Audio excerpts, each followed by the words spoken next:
Let me show you how to create 3D pop-out mask in Photoshop. Let's start the video. Firstly, select Object Selection tool and select Inner Surface of Phone.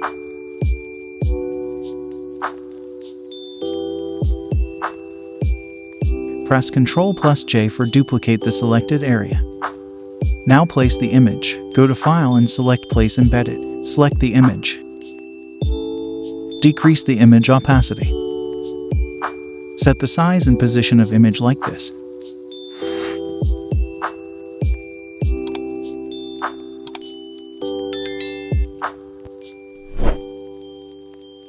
Increase the opacity. Now select this layer and create clipping mask.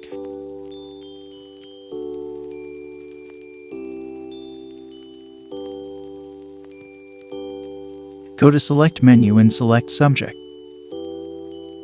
Select Object Selection tool and improve the selection.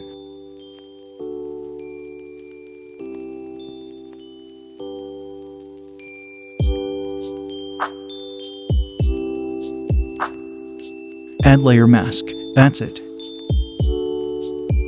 3D pop-out mask is ready. If you like this video, don't forget to like and subscribe my channel. Thanks for watching.